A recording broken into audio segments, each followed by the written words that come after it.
only 3 goals scored in this game. One of them was a dump into the corner from Andreas Athanasiou off Ryan Pollock's leg. Yeah, that's just a bad break, and Athanasiou was trying to go cross ice, I think cross corner almost, to get a forecheck going, and it just deflects right off of Ryan Pollock. I mean, you couldn't practice that and do that any better, so that's just a bad break. A great one for the Red Wings, but the Islanders would come back, and that Barzal line I thought was real good for the Islanders tonight. That's on the power play. Brock Nelson over to Anders Lee. So that was on a bad change for the Red Wings, a bad clear, and the Islanders take advantage. As Barry Trotz said, they didn't score in the power play, but that was still a part of that power play finish. Anders Lee now with goals in 3 straight games, 15 shots over the last 3 games, and now 26 goals on the season. A chance to perhaps get to 30 for Anders Lee with 11 goals remaining.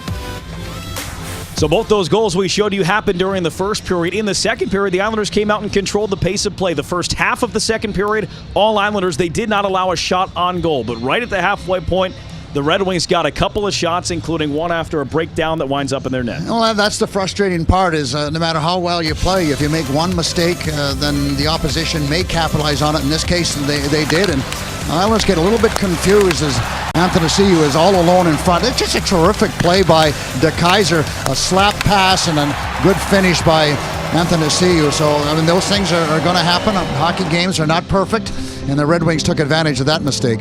10th career 2-goal game for Andreas Athanasiou, the 24-year-old who scores his 25th and 26th goals of the season in this one, his second going down as the eventual game-winning goal.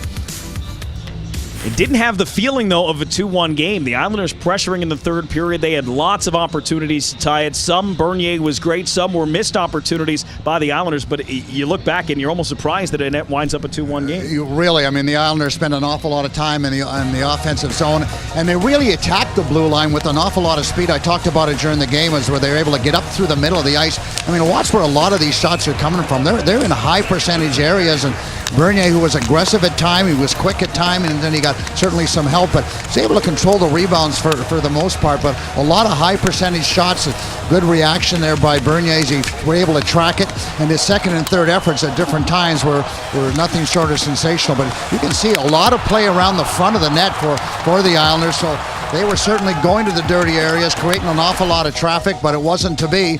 It was his day, so to speak. Still can't get over Taves pulling that puck free and having it go off just off the outside of the post there as time was set to expire.